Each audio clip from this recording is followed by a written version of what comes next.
जी अस्सलाम वालेकुम जी। Matrix transformation हमारे पास जो टॉपिक है जिसे अब हमने कवर करना है वो है मैट्रिक्स ट्रांसफॉर्मेशन।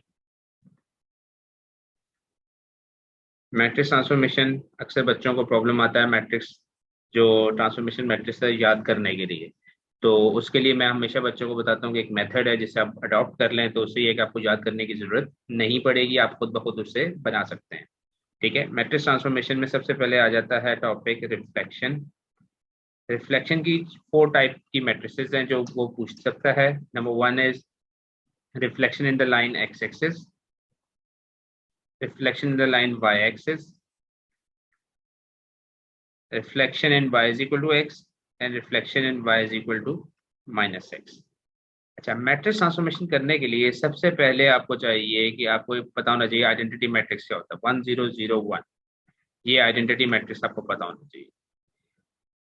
ये जो है कोऑर्डिनेट कॉलम फॉर्म में होता है। ये ए का पॉइंट ले लें और ये बी का पॉइंट ले लें। अब एज यू नो कि आपको रिफ्लेक्शन आती है, आपने सिंपली क्या करना है, एक रफ सा स्केच बनाएं। ये जिस तरह एक्सेस बनाते हैं, 10 का पॉइंट इधर आ जाएगा,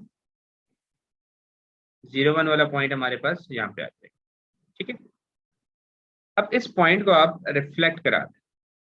रिफ्लेक्शन करानी है हमने एक्स एक्सिस में। एक्स एक्सिस क्या है हमारे पास, ये एक्स एक्सिस है। ठीक है, तो 10 वाला पॉइंट 10 पे ही रहेगा, लाइन के ऊपर वाला पॉइंट चेंज नहीं होता। ये वाला रिफ्लेक्ट होकर इधर आ जाएगा और ये पॉइंट बन जाएगा 0 - 1। तो 10 वाला पॉइंट 10 की जगह पे, ये देखें 10 की जगह पे क्या आ जाएगा, 10 एज इट इज। देखें 10 का पॉइंट चेंज नहीं हुआ। 01 का रिफ्लेक्ट होके इधर आ गया 0 - 1। ये एक्स एक्सिस की रिफ्लेक्शन आ गई, reflection in the line X axis. इसी तरीके से अगर आपने reflection in the Y Y axis करनी है, एक्सिस बनाए, 10 प्लॉट करें इधर, ये आ जाएगा 01 वाई एक्सिस। वाई एक्सिस कैसे होगी हमारे पास, ये होता है वाई एक्सिस।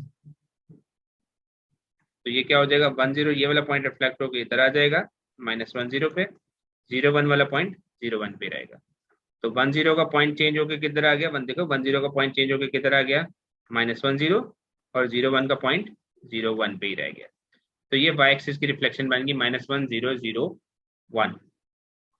इसी तरीके से अगर आप करना चाहें, Y is equal to X की लाइन बनाना चाहें, हम सबको पता है कि Y is equal to X की लाइन कैसी होती है, वो ऐसे होती है।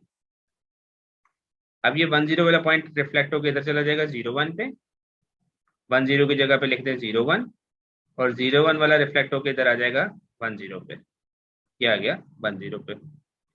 उसके बाद नेक्स्ट इसी तरीके से देखें, हमारे पास y is equal to -x, y is equal to -x की लाइन ये बन गई।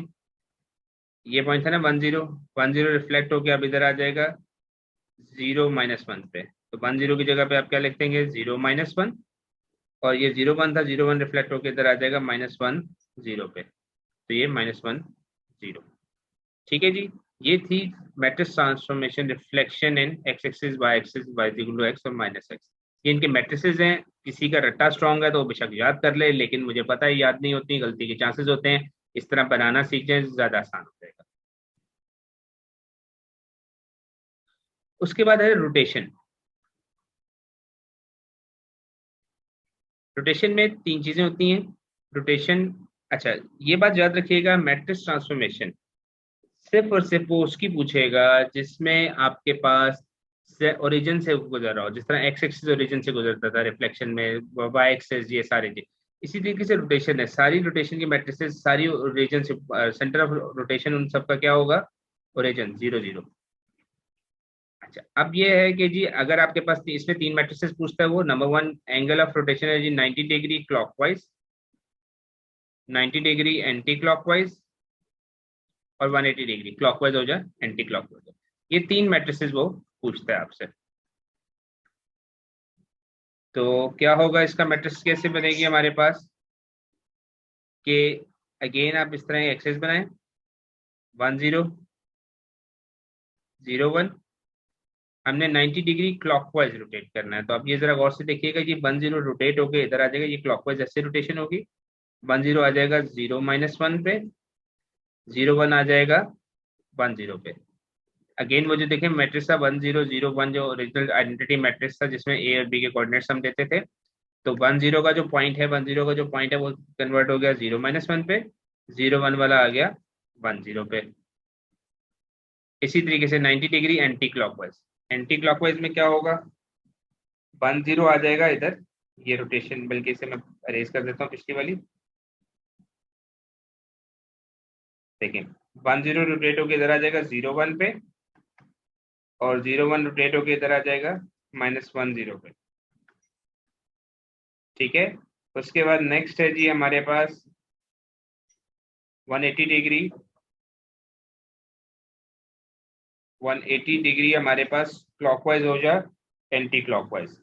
उसके लिए क्या करेंगे हम, 10 रोटेट होके इधर आ जाएगा -10 पे,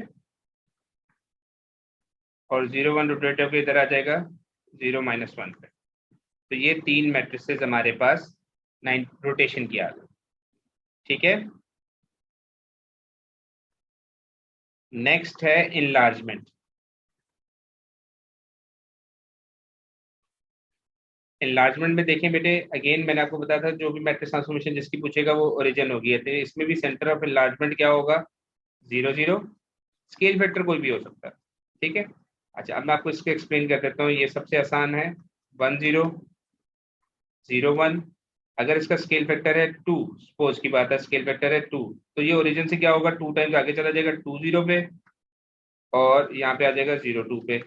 अगर इसका स्केल फैक्टर हो, सपोज स्केल फैक्टर हो 3, तो ये क्या होगा, 10 चला जाएगा 30 पे, या 0 3 पे। ठीक है, तो ओरिजिनल मैट्रिक्स है 10 0 1, उसका क्या होगा कि 10 की जगह पे क्या आ गया, अगर स्केल फैक्टर 2 है तो 2 0 0 2।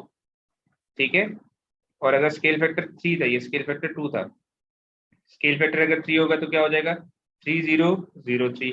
इट मीन्स कि अगर स्केल फैक्टर हम सपोज कर लेते हैं के, तो इसका मैट्रिक्स बन जाएगा K 0 0 K। जो भी स्केल फैक्टर होगा उसे के से रिप्लेस कर दीजिएगा, ये आपको इसकी मैट्रिक्स बन जाएगी।